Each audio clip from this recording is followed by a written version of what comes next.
Praise the Lord, जय मसीह की। प्रिय भाई और बहन और मित्रों, हम बात कर रहे हैं संदा शोर के बारे में और किस तरह से ये वर्ड्स है सारे भारत देश में बहुत ही प्रस्तुत है कि किस तरह से लोग मंदिरों में और अलग अलग धार्मिक स्थानों पे लोग हैं जो संदा को चोरी करते हैं और जो भी कंट्रीब्यूशन आता है, जो भी चढ़ावा आता है उसको चोरी करते हैं। मेरा एक मित्र मेरे साथ में काम करता था, जो एक मंदिर का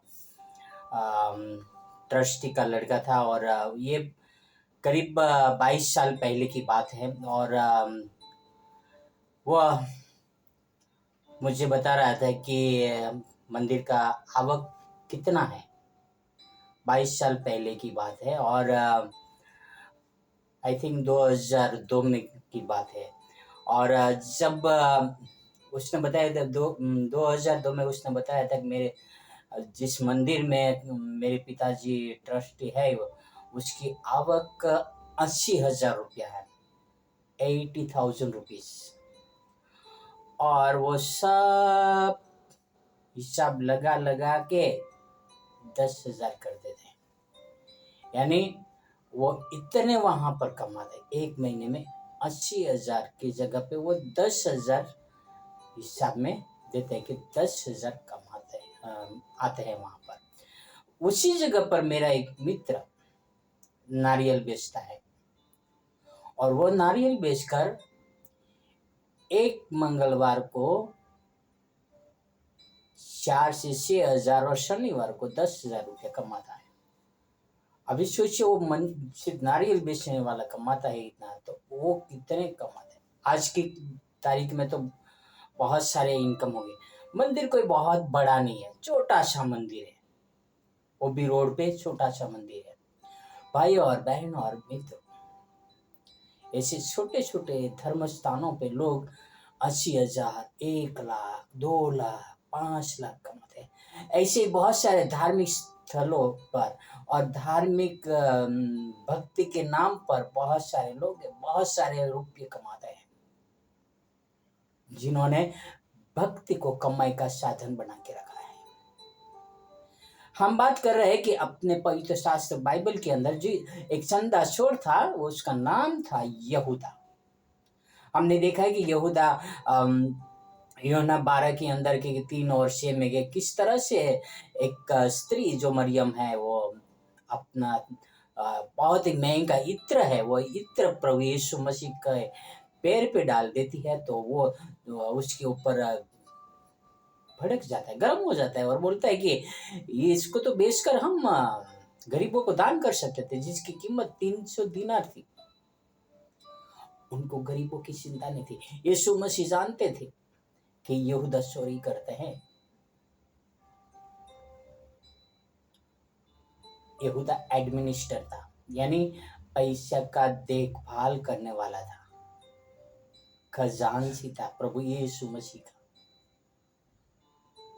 भाई और बहन और मित्रों, हर बहुत सारे धार्मिक स्थान पर चोरी कहाँ से शुरुआत होता है?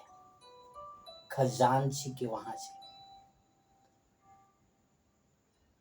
और किस तरह से बहुत सारे खजांची और कमिटी मेंबर और पास्टर्स, पादरी या और भी अलग अलग प्रकार के धार्मिक लोग धार्मिक स्थानों के साथ जुड़े हुए लोग उस संदों की यानी उस पैसों की चोरी करते हैं। और आखिर में उसका अंत कैसे होता है? उसके अंत बुराई से होता है। हम देखते हैं यहूदा का अंत कैसे हुआ। यहूदा का अंत उसने क्या किया? प्रभु यीशु मसीह को 30 चांदी के सिक्कों के लिए बेच डाला। एक्चुअली प्रभु यीशु मसीह को नहीं, उसने अपने ईमान को बेच डाला था, उसने अपने आप को बेच डाला था और 30 चांदी के सिक्कों के लिए उसने डील कर दिया। उसने बोला कि आप मुझे 30 चांदी के सिक्के देंगे। सॉरी, उसने कीमत नहीं बोला था, उसने कहा था कि मैं उसको पकड़वा दूंगा तो आप मुझे क्या देंगे, और उन्होंने 30 चांदी के सिक्के तोल कर दे दिए। अब हम देखते हैं मत्ती 26 में 15, यदि मैं उससे तुम्हारे हाथ पकड़वा दूं तो तुम मुझे क्या दोगे? उन्होंने उसे 30 चांदी के सिक्के तोल कर दे दिए, 30 सिल्वर कॉइन दे दिए, वो भी वजन करके। और आगे क्या होता है कि मत्ती 27 में 3 से लेकर 5 तक क्या होता है कि जब उसके पकड़वाने वाले यहूदा ने देखा कि वो दोषी ठहराया गया है, तो वो पछताया और वे 30 चांदी के सिक्के प्रधान याजकों और प्राचीनों के 5 फेर लाया और कहा, मैंने निर्दोषी को मृत्यु के लिए पकड़वाकर पाप किया है। उन्होंने कहा, हमें क्या, तू ही जान। तब वह उन सिक्कों को मंदिर में फेंक कर चला गया और जाकर अपने आप को फांसी दे दी। भाई और बहनों और मित्र, हम यहाँ पे क्या देख रहे हैं कि वो संदासुर, वो जो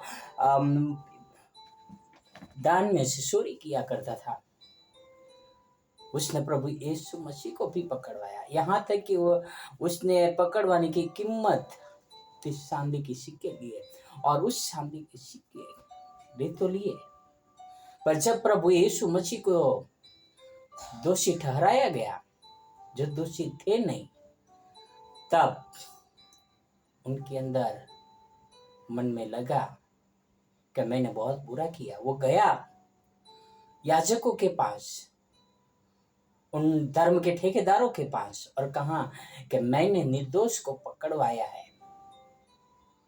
और उस धर्म के ठेकेदार जो नाम के थे, उन्होंने कहा, तू ही जान।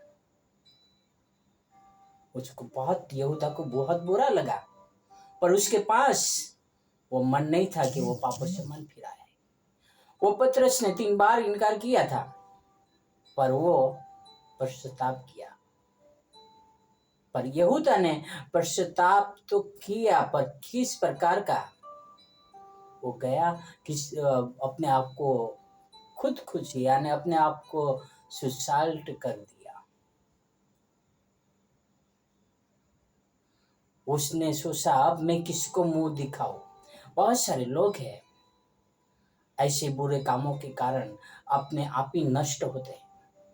भाई और बहन और मित्र, क्या आप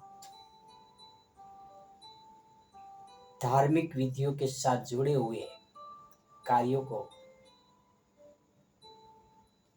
चोरी करते हो क्या? क्या आप भी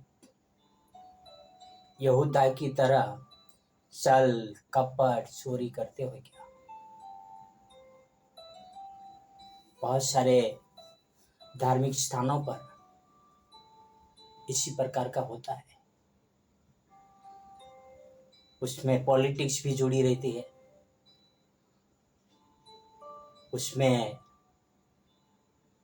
बड़े बड़े फादरी भी जुड़े रहते हैं। हाल ही में हमारे मिस्टर ट्रम्प ईरान के साथ युद्ध कर रहे हैं।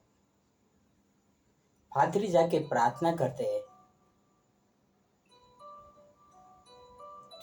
युद्ध जीतने के लिए, लोगों को मारने के लिए। लाखों लोग, हजारों लोग बेघर हो रहे हैं। भाई और बहन और मित्र, यीशु मसीह सिखाता है, कोई एक गाल पर थप्पड़ मारे तो दूसरा गाल भी देना। वही यीशु मसीह, जब यहूदा उनको पकड़वाने के लिए गया था, तब यीशु मसीह ने उनको गले लगाया था। परमेश्वर यीशु मसीह जानते थे कि संदासुर है, फिर भी प्रभु यीशु मसीह ने उनको वो दान की थैली दे दिया था। उतना विश्वास था। भाई और बहन और मित्र, आओ हम कोई भी प्रकार का चोरी, चालाकी, छल कपट या किसी के ऊपर दोषारोपण ना करें। आओ एक निर्णय लें, आओ एक प्रार्थना करें। हे हमारे जीवित परमेश्वर पिता, हमारा मन आपके प्रति लगा रहे। हम कोई भी प्रकार के आपके साथ छल कपट ना करें। आप हमें आपके वचनों में बने रहने में मदद करें पिता। हमें आपका आज्ञाओं में बने रहने में मदद करें पिता। ये आपसे प्रार्थना, आपसे विनती करता हूँ। धन्यवाद यीशु मसीह के लिए, आपके प्रेम के लिए, आपके वचनों के लिए और आपका अनुग्रह के लिए। पिता आप हमें आपके वचन में बढ़ाइए और आपकी महिमा में बढ़ाइए। पिता ये आपसे प्रार्थना, आपसे विनती करता हूँ। ये सारी प्रार्थना मेरे उद्धार करता प्रभुओं का प्रभु यीशु मसीह के नाम से करता हूँ। आमीन, आमीन, आमीन। God bless you. Have a wonderful